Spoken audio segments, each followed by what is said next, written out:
Après avoir parlé certainement de la visite, de la tournée de la ministre des Affaires sociales et Action humanitaire au niveau de Kisangani, 30 ans après, Mobutu, c'est Aziz Amounana qui est allé sur place, qui a même apposé sa signature dans les livres, dans les livres de souvenirs de l'orphelinat. 30 ans après, il est là. Il continue certainement son périple d'itinérance dans d'autres provinces.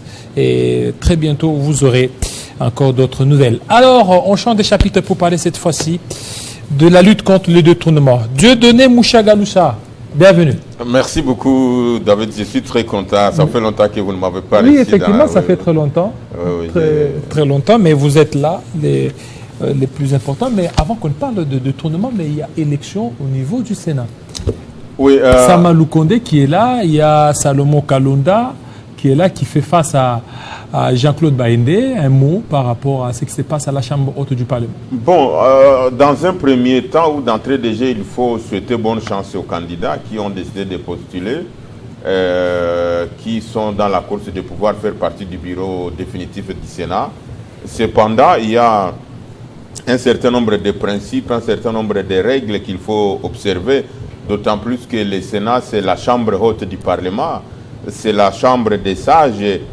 Peu importe, je l'ai toujours dit, la manière dont les élections ont été organisées et où ils sont arrivés là, parce qu'ils sont des élus.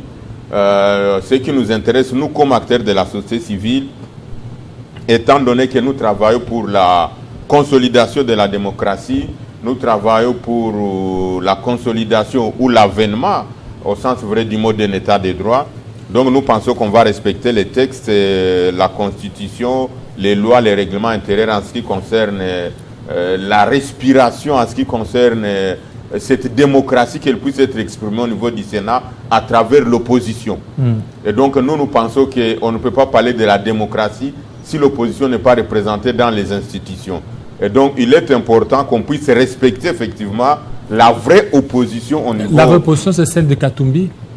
Moi, je parle toujours de principe. Il est vrai, indéniable, et c'est un fait que l'opposition présentement au Sénat est représentée par les partis politiques Ensemble pour la République.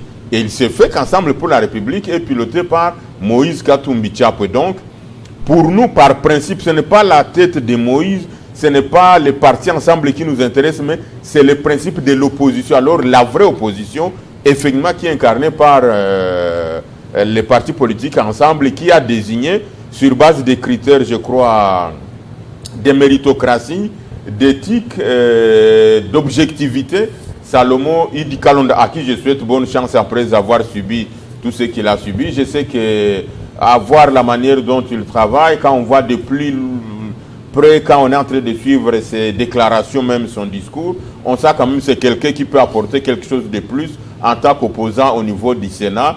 Et nous pensons que vouloir utiliser des opposants de façade, des opposants qui mangent sur tous les râteliers, des opposants qui pensent que comme ils ne se retrouvent pas de ce côté, ils vont changer de casquette pour devenir des opposés postulés au niveau du Sénat, c'est ahurissant, David. Et si les sénateurs, vraiment, si les sénateurs, au regard du respect, au regard de la dignité, au regard de la considération, au regard de l'espoir même qu'on investit dans les sénateurs, s'ils laissent passer cette bêtise, il n'y a pas une autre manière de le dire parce que ça serait une bêtise, de faire passer quelqu'un d'autre de l'opposition à la place de celui qui incarne vraiment l'opposition, ce sera très regrettable et je crois que... Et ça risque de déséquilibrer la Chambre haute du Parlement. Effectivement. Donc il y aura que... ça sera monocolore. Effectivement, il n'y a pas une autre manière de le dire. On peut chercher à monter au ciel, à descendre. Et même d'abord, le poste qu'on donne actuellement, ça c'est le poste de rapporteur adjoint. Pourquoi ne pas donner même 2 postes à l'opposition? Non, bon, par rapport au poste de rapporteur adjoint, il y a là, il faut être franc, il y a 2 éléments importants. Le premier élément, il s'agit de la pondération et du poids électoral de chaque composante au niveau de l'Assemblée. La composante opposition, la composante majorité. Il se fait que l'opposition n'a pas assez de députés. Et lorsqu'on prend la pondération, en fonction des postes président, vice-président et tout, on trouve que le nombre de députés qui sont au niveau de l'opposition, c'est ces postes qui reviennent. Cependant, il était possible, et il est possible, et il serait d'ailleurs indiqué qu'on puisse voir ce niveau-là et pouvoir mettre l'opposition au niveau de la vice-présidence. À ce moment, ça servirait plus de poids.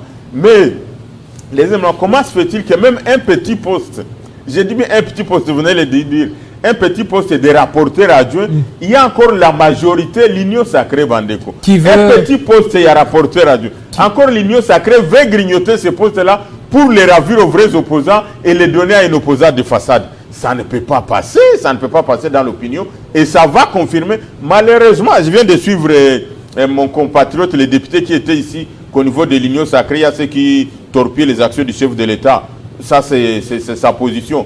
Mais maintenant, ce que ça va donner, ça va détruire l'image de la République pour dire qu'on est dans une dictature où on ne permet pas à l'opposition de s'exprimer. Et lorsqu'on tire cette conclusion-là, donnée par les sénateurs suite à l'indélicatesse qui risque de se dérouler au niveau du Sénat, c'est l'image du président de la République qui va être écorchée pour dire non, on est dans la dictature, on ne permet pas à l'opposition. Et donc, par principe, il faut qu'on laisse l'opposition incarnée par l'ensemble pour la République, le parti cher à Moïse Katumbi, et le parti cher à Moïse Katumbi comme opposant, et il y a désigné Salomo Idi Kalonda, je ne vois pas pourquoi ne pas lui permettre d'assumer ces petits postes pour qu'il montre de quoi il est capable, et que pour finalement l'Union sacrée aussi puisse dire, bon, opposition, nous vous avons donné les postes, voyons ce que vous allez Alors aujourd'hui, puisque quand on parle de l'Union sacrée, il y a cette affaire des détournements. C'est devenu un peu une monnaie courante au sein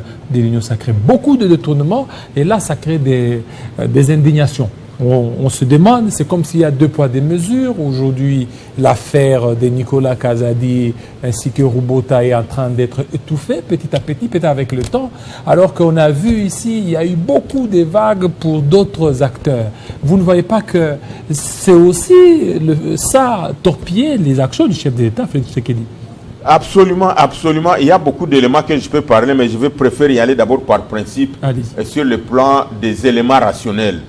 Vous venez de le dire, ça devient de plus en plus une monnaie courante, mais au-delà d'être une monnaie courante, il faut dire en termes réels que les détournements et la corruption sont devenus des fléaux qui gangrènent la République démocratique du Congo.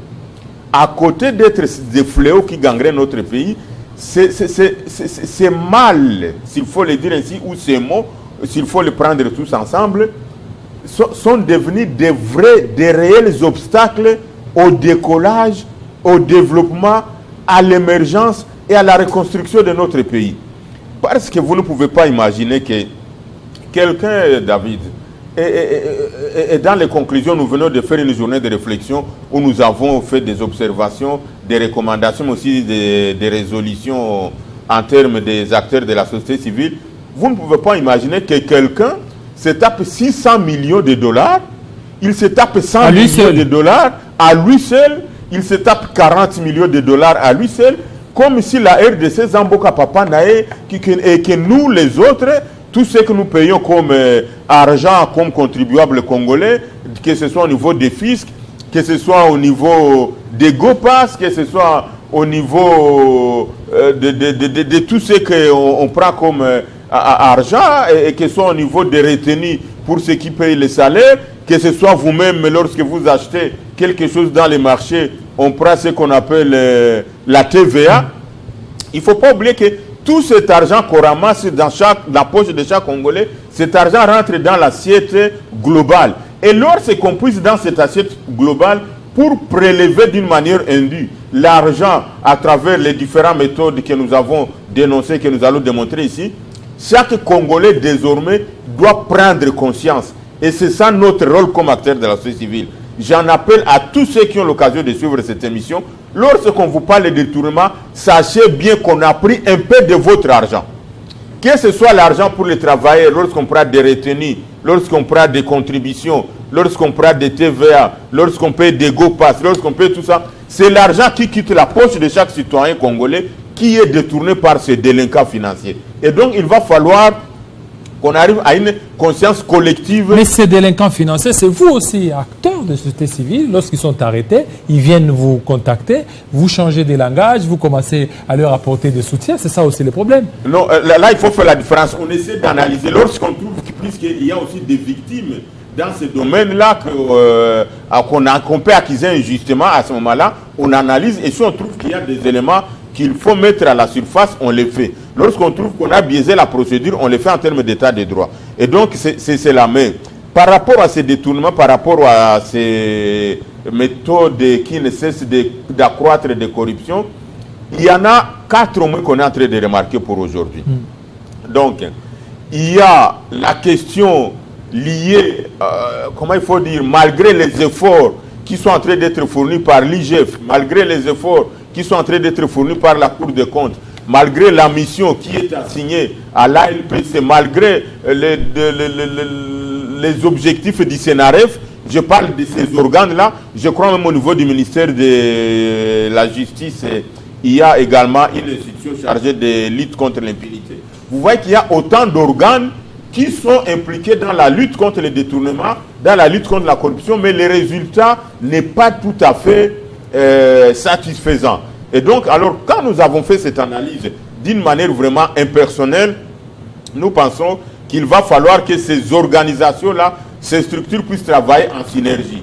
Donc, au lieu de travailler l'une contre l'autre, parce que dès lors qu'il y a une structure qui n'est pas en collaboration étroite avec l'autre, les délinquants et tous ceux qui font la corruption et les détournements en profitent parce que ceux qui sont appelés à lutter contre ces fléaux sont d'abord dans les guéguerres. Donc, leur lutte intestine ne peuvent profiter qu'à ceux qui font ça. Donc, par rapport à cela, nous avons fait une recommandation à ce qu'il y ait une collaboration de synergie entre les structures qui s'occupent de la lutte contre les détournements. Monsieur Moussa Galoussan, il y a l'APLC, il y a l'IGF, il y a la Cour des comptes. Il y a beaucoup de structures qui ont été créées pour lutter contre la corruption et les détournements. Mais on s'est rendu compte, lorsqu'il y a la multiplicité de toutes ces structures, c'est comme s'il y a aussi la multiplicité aussi des détournements. C'est-à-dire que les gens multiplient aussi la façon de détourner. Alors vous êtes en train de me rejoindre d'une manière profonde, David, et je suis très content. Raison pour laquelle nous avons proposé qu'il y ait mutualisation de toutes ces structures-là. Donc le fait qu'elles sont nombreuses, il faut qu'il y ait une mutualisation dans un premier temps et en toute urgence. Dans un second temps ou dans une deuxième phase, il faut qu'on puisse avoir une loi qui va déterminer les attributions, la présence de chacune de ces structures pour que finalement il n'y ait pas amalgame et qu'il n'y ait pas ces querelles et ces guéguerres intestines. Donc ça, c'est un deuxième élément. Le troisième élément, il s'agit effectivement qu'on puisse mettre sur pied un mécanisme au niveau du gouvernement, et là nous nous adressons au ministre de la Justice, au niveau de l'Assemblée nationale, à l'honorable président, nous avons écrit à lui, pour qu'on puisse réfléchir sur comment les violations liées aux dispositions réglementaires en ce qui concerne la passation des marchés, en ce qui concerne les dépassements budgétaires, en ce qui concerne l'institutionnalisation au niveau du ministère des budgets, ministère des Finances et à la Banque centrale de la rétrocommission. On veut te payer un OP ou bien un ordre de paiement, il faut donner autant de pourcents. Et malheureusement, tu vas comprendre un go normal, tu vas au budget, on te demande 20%. Ok, in la finance, on te demande 30%. Et les gens voient ça normal et on laisse passer ça. Et malheureusement, l'Union sacrée, le gouvernement tolère tout ça, que ce soit le ministre des Finances, au niveau du budget, au niveau de la Banque centrale. On entre dans le processus de paiement à mode d'urgence excessif. Et c'est là où on fait les détournements. Et donc nous avons libellé tous ces chapelets-là et pour qu'on puisse faire attention avec ces éléments-là. Mais également, nous avons proposé, si vous permettez, David, qu'on puisse faire les états généraux de la lutte contre la corruption et les détournements dans notre pays. Parce que jusque-là, à moins que je me trompe, et les experts avec qui nous étions au niveau de la journée de réflexion ont démontré que jusqu'à présent, il n'y a pas une loi spécifique sur la lutte contre la corruption et les détournements. Et donc, il est important qu'en faisant les états généraux, on puisse décider sur tous ces aspects-là pour que finalement on puisse endiguer cela. Et en fin de compte, nous pensons qu'au regard de la multiplicité, mais également de la gravité des sommes énormes qui sont détournées par ces délinquants financiers, qu'on puisse finalement faire des jurys populaires pour que finalement on sache que toute la population congolaise puisse savoir que non, tel est un ennemi du peuple congolais, de la même manière qu'on peut qualifier d'autres ennemis, parce que c'est anormal, mon frère David. Je pèse les mots et c'est ahurissant, c'est dégoûtant, c'est vomissure qu'on puisse avoir quelqu'un qui détourne 100 millions de dollars, un Congolais, au même titre que vous, au même titre que moi, pour lesquels Dieu a voulu que nous soyons nés sur cette terre, auxquels, donc les mêmes Congolais pour lesquels nos parents ont souffert, et pour avoir l'indépendance, et pour tout ça, qu'ils se tapent tout cet argent, et dès qu'on les attaque, donc voilà un peu toute cette problématique. Nous pensons qu'il est temps qu'au niveau de la société civile également, nous avons fait la recommandation qu'on puisse s'engager résolument, plus qu'avant, dans l'encouragement, dans le soutien de ceux qui luttent contre les détournements, mais aussi de pouvoir dénoncer sans complaisance, quel qu'en soit l'auteur de la corruption et de tout ce qu'il y a comme mal sur le plan de cette délinquance financière qui prend de plus en plus l'ampleur dans notre pays. Merci beaucoup, Dieudonné Mouchagaloussa, pour cette réflexion sur la lutte contre les détournements en République démocratique du Congo. Ça n'est fini, fidèles téléspectateurs. Restez branchés sur Télé 50. Tout à l'heure, la grande édition des Bédrine Kenge. Il sera 20h à Kisangani Boyoma, 19h ici à Kinshasa. Portez-vous très bien. À très bientôt.